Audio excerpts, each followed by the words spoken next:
बीड नगरपालिकेच्या अध्यक्षपदाच्या निवडणुकीकरिता कोणी नाकारली उमेदवारी पप्पू कागदे यांच्यासारख्या एका क्रांतिकारी नेतृत्वाची? का प्रस्थापित पुढारी घाबरतायत विस्थापितांच्या आत्मसन्मानाला? का या प्रस्थापित पुढाऱ्यांना असं वाटतं की उमेदवार असावा त्यांच्या ताटाखालचा मांजर? अनुसूचित जाती जमातीच्या आरक्षणाचा कोण करतंय तमाशा? पप्पू कागदेंना नाकारलेली उमेदवारी हा अपमान कागदेंचा की बीड शहरातल्या बौद्ध मतदारांचा? या आणि अशा प्रकारच्या उत्तरांसाठी पात्र हा सारांश. उघडा बुद्धी, व्हा धीट आणि पहा नीट. तुमचं चॅनल सारांश. नमस्कार, मी सतीश साळुंके. समाजातल्या चळवळी संपल्या तर समाज मृतवत होत असतो. कारण चळवळी समाजामध्ये ऊर्जा निर्माण करत असतात, चळवळी समाजाला जिवंत ठेवत असतात. आणि म्हणून अशा चळवळी उभा करणारी जी माणसं असतं ती माणसं खऱ्या अर्थाने समाजाचे एक आशेची किरणं असतात. पप्पू कागदे हे रिपब्लिकन पक्षाच्या एक अशा नेतृत्वाचं नाव आहे ज्याने दीन दलितांच्या प्रश्नासाठी अहोरात्र प्रयत्न करून मोर्चे काढले, धरणे धरले आणि आंदोलनं केलेली आहेत. आणि चळवळीमधून एक सामान्य कुटुंबातून उभा राहिलेलं हे नेतृत्व आहे ज्याचं नाव आहे पप्पू कागदे. खरं म्हणजे चांदीचा चमचा घेऊन जे जन्मलेले असतात त्यांना क्रांती म्हणजे काय माहीत नसतं, चळवळ म्हणजे काय माहीत नसतं. कारण जन्मजात ते जे आहेत तर चांदीचा चमचा घेऊन जन्मलेले असतात. त्यांना माहीत नसतं चळवळीची दाहकता, त्यांना माहीत नसते चळवळीच्या विस्तवाची दाहकता आणि आगीची दाहकता. चळवळीमधून जी माणसं गेलेली असतात त्या दाहकतेतून माणसं गेलेली असतात आणि म्हणूनच तावून सुलाखून त्या लोखंडाचं परीस झालेलं असतं. आणि म्हणून जेव्हा हे प्रस्थापित पुढारी जेव्हा चळवळीतल्या माणसाला त्याचं योगदान जे आहे ते गृहीत धरून त्याला काही एक प्रतिष्ठेची जागा द्यायचा विचार जेव्हा करतात, त्यांना आत्मसन्मान, स्वाभिमान आणि वैयक्तिक वेगळं व्यक्तिमत्व, स्वतःचं वेगळं अस्तित्व असणारा माणूस हा यांना शत्रू वाटायला लागतो त्यांच्या अस्तित्वासाठी. आणि म्हणून मग त्यांना उमेदवार हवा असतो तो त्यांच्या ताटाखालचं मांजर असणाऱ्याचा. परंतु एक ज्या चळवळीतून आलेलं जे नेतृत्व होतं, जे एक अंगार होता, जो एक विस्तवया ज्याने या चटके भोगलेले आहेत गोरगरिबीचे आणि या दीनदलितचे, त्यांचं नाव होतं पप्पू कागदे. आणि या पप्पू कागदेंना अजित पवारांच्या राष्ट्रवादी काँग्रेसच्या वतीनं उमेदवारी देण्यास आलेली आहे असं सांगण्यात आलं. वास्तविक पाहता पप्पू कागदे यांच्या मतानुसार त्यांनी ही उमेदवारी मागितलेली नव्हती. उलट त्यांना उभा राहण्याची विनंती करण्यात आली आणि त्यांनी ती मान्यही केली. परंतु पुढे अचानक जेव्हा उमेदवारी अर्ज दाखल करण्याच्या काही तासा अगोदर त्यांची उमेदवारी नाकारण्यात आली. काय कारण असेल या उमेदवारी नाकारण्याचं, ही संपूर्ण चर्चा शहरभर सुरू झालेली आहे. बीड जिल्ह्यामध्ये नगरपालिकेच्या निवडणुकीच्या दृष्टीने खूप उलटापालट झालेली आहे, खूप पक्षांतर झालेली आहेत, खूप कोलांट्या मारून झालेल्या आहेत सगळ्यांच्या. पण या सगळ्यामध्ये नाव चर्चेत आलं ते पप्पू कागदे यांचं, जे स्वतःच्या ताकदीवर त्यांनी एक आपलं अस्तित्व निर्माण केले शहरामध्ये आणि जे रिपब्लिकन पक्षाच्या प्रदेशाचे युवकांचे अध्यक्षही आहेत. त्यांना सांगण्यात आलं होतं की आम्ही तुम्हाला उमेदवारी देत आहोत, परंतु त्यांना उमेदवारी नाकारली.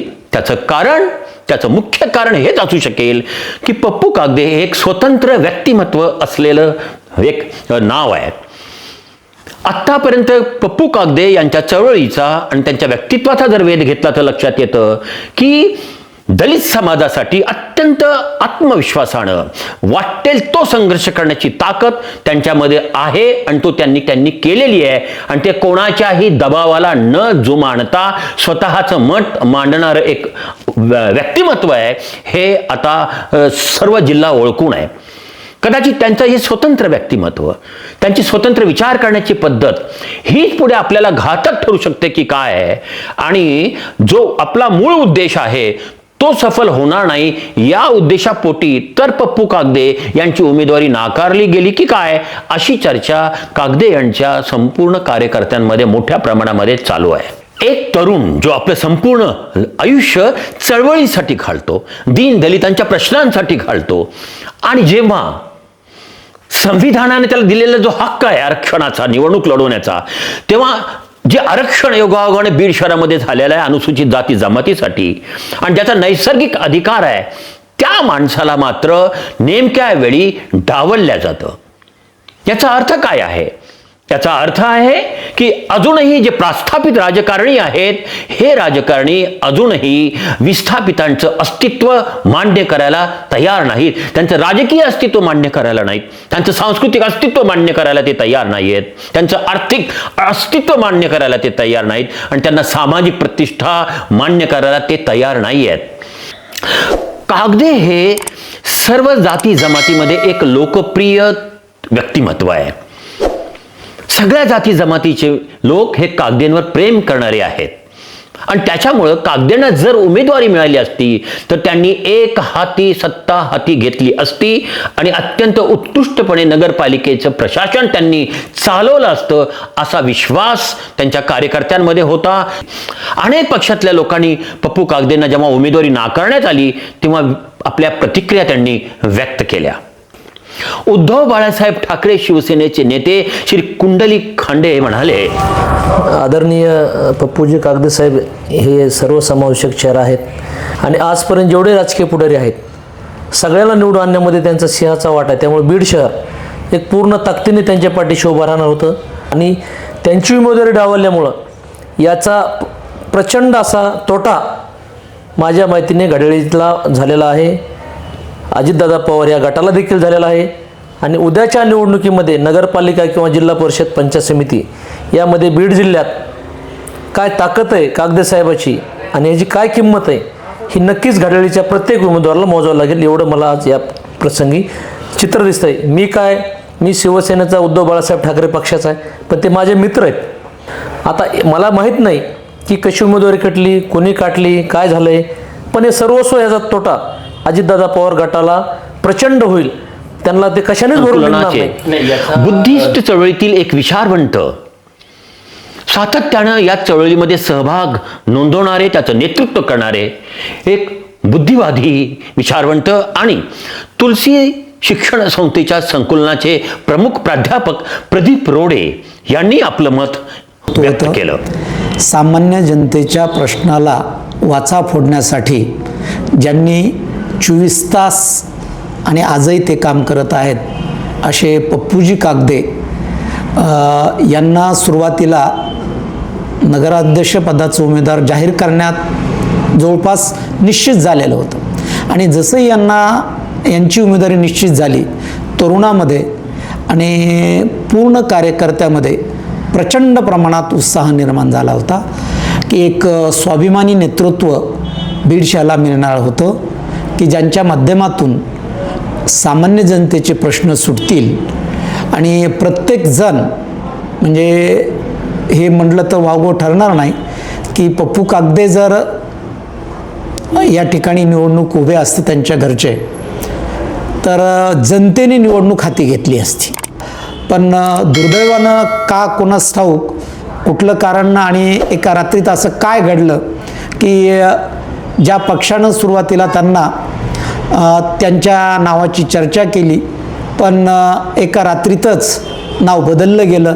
त्याच्यामुळं बौद्ध समाजामध्ये तर प्रचंड रोष आहेच, कारण ज्या कार्यकर्त्यानं अनेक लोकांची कामं केलेली आहेत, जो कार्यकर्ता समाजाचा एक चांगला चेहरा या ठिकाणी आज बीड शहर पप्पूजी कागदेकडे पाहत होतं. सामान्य जनाच्या हक्केला ओ देणारा नेता म्हणून त्यांची आज ओळख आहे. या देशामध्ये जी लोकशाही आहे, या लोकशाहीमध्ये जो स्वाभिमानी माणूस आहे त्या स्वाभिमानी आणि कणखर माणसाला इथंच नव्हे तो पूर्ण देशामध्ये डावललं जातं की जो स्वाभिमानी आहे, ज्याच्यामध्ये क्षमता आहे आणि ज्याच्यामध्ये नेतृत्व गुण आहेत आणि जो कधीही झुकणार नाही, अशा नेतृत्वाला कुठलाही प्रस्थापित पक्ष उमेदवारी देत नाही आणि त्याचंच एक उदाहरण आहे. तर बीड शहरातील एक सामाजिक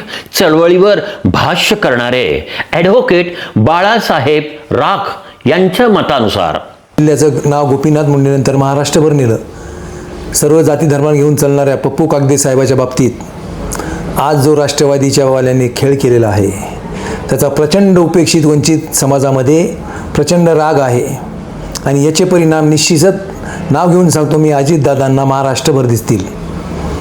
कारण एवढ्या ताकदीचा 25 वर्ष झाले सर्व जाती धर्माचं काम करणारा एक तरुण बीड शहरातल्या लोकांनी त्यांचं नाव ऐकल्यानंतरच शिक्कामोर्तब केलं की हेच नगराध्यक्ष होतील आणि स्वतः निर्णय घेणारा माणूस या प्रस्थापितांना नको आहे. म्हणून अजितदादा गटाने त्यांच्यावर अतिशय प्रचंड अन्याय केलेला आहे. याचे परिणाम त्यांना प्रत्येक ठिकाणी घडतील आणि ते मतदानातून दिसून येईल. पप्पू कागदे यांना उमेदवारी नाकारण्याचं जे कारण राष्ट्रवादी काँग्रेसच्या अजित पवार गटातर्फे सांगण्यात आलं त्याच्यातही फार भिन्नता आहे. पहिल्या दिवशी जी प्रेस कॉन्फरन्स झाली त्याच्यामध्ये सांगण्यात आलं की एकमेव नाव पप्पू कागदे यांचं नगराध्यक्षपदासाठी पाठवण्यात आलं. पण जेव्हा प्रत्यक्ष दुसऱ्या दिवशी फॉर्म भरण्याची जेव्हा वेळ आली तेव्हा मात्र त्यांना नाकारण्यात आलं आणि त्यानंतर जी प्रेस कॉन्फरन्स झाली त्याच्यामध्ये सांगण्यात आलं की नाही आमच्या वरिष्ठ पक्षाच्या वरिष्ठ नेत्यांनी उत्कृष्ट आणि चांगल्या उमेदवाराचं नाव आम्हाला सांगितलं ते आम्ही स्वीकारलं. पण त्याच प्रेस कॉन्फरन्समध्ये हेही सांगण्यात आलं की आम्ही एक सर्वे केला होता आणि त्या सर्वेनुसार आम्हाला जे योग्य उमेदवाराचं नाव कळवण्यात आलं होतं आणि ते आम्ही स्वीकारलं. म्हणजे मग पक्षाच्या नेत्यांनी ते सांगितलं का सर्वेमधून हे नाव आलं, मग अगोदर नाव पप्पू कागदे यांचं कसं पाठवण्यात आलं होतं हा प्रश्न आहे. पण याच प्रेस कॉन्फरन्समध्ये पहिल्या दिवशी हे सांगण्यात आलं की नाही पक्षाची एक शिस्त आहे, पक्षाचे निरीक्षक असतात, पक्षाचे अध्यक्ष असतात, ते प्रत्येकाची मुलाखत घेत असतात आणि मुलाखतीतून आलेल्या उमेदवारांना आम्ही उमेदवारी देत असतो आणि हे खरं आहे, हे योग्य आहे, हीच पद्धत असते. परंतु ज्या उमेदवाराला तिकीट देण्यात आलं ते उमेदवार कुठे होते तुमच्या मुलाखतीला आणि मग असा कोणता सर्वे झाला होता, त्या सर्वेच्या कंपनीचं नाव काय आहे, त्याचे निकष काय आहेत, हे सगळं स्पष्ट करायला पाहिजे होतं. ते स्पष्ट झालेलं नाही. त्यामुळे जनतेमध्ये मोठ्या प्रमाणामध्ये संशयाचं वातावरण निर्माण झालं की पप्पू कागदे यांना जाणीवपूर्वक वेगळं करण्यात आलं. एक शायर असर म्हणतो की ऐ दरिया अब तेरी खैर नहीं, बूंदों ने बगावत की है, बूंदों को ना समझ तू मत समझ, क्योंकि अब लहरों ने बगावत की है.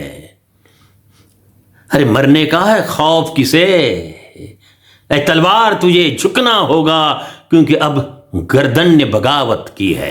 काय हा प्रश्न पुन्हा उभा राहतो की कागदेंची उमेदवारी ही फक्त एका पप्पू कागदेंची उमेदवारी नव्हती, तर ती बीड शहरातल्या अनेक बौद्ध धर्मीय बांधवांची ती उमेदवारी होती. त्यामुळं कागदेंचा अपमान हा या सगळ्या बौद्ध धर्मीय दलित तरुणांचा अपमान होणार आहे काय, अख्ख्या दलित समाजाचा केलेला अपमान तर नाही ना, अशी चर्चा शहरात मोठ्या प्रमाणामध्ये सुरू आहे. कागदेंना नाकारलेल्या उमेदवारीचा फार मोठा फटका हा जिल्ह्यातल्या प्रस्थापितांना बसणार आहे. पण माझा प्रश्न निराळा आहे की आतापर्यंत दलित तरुणांनी या सगळ्या प्रस्थापितांचे झेंडे खांद्यावर घेतले आणि ते मिरवले. मग आता हे सगळे प्रस्थापित आता बाबासाहेबांचा निळा झेंडा खांद्यावर घेऊन मिरवणार आहेत काय? उघडा बुद्धी, पहा नीट आणि व्हा धीट. ज्याच्यामध्ये आहे सत्याचा अंश ते तुमचं चॅनल सारांश. सारांशच्या या जन आंदोलनामध्ये सहभागी व्हा आणि करा सबस्क्राईब चॅनलला. या व्हिडिओची लिंक घ्या, तुमच्या फेसबुकवर पेस्ट करा आणि जास्तीत जास्त लोकांपर्यंत हा व्हिडिओ पोहोचवा. या चॅनलला सबस्क्राईब करा, कॉमेंट्स करा आणि शेअर करा आणि बघत राहा अशाच सडेतोड विषयांवर सत्यवादी भाष्य करणारं तुमचं स्वतःचं चॅनल सारांश. नमस्कार, मी सतीश साळुंके.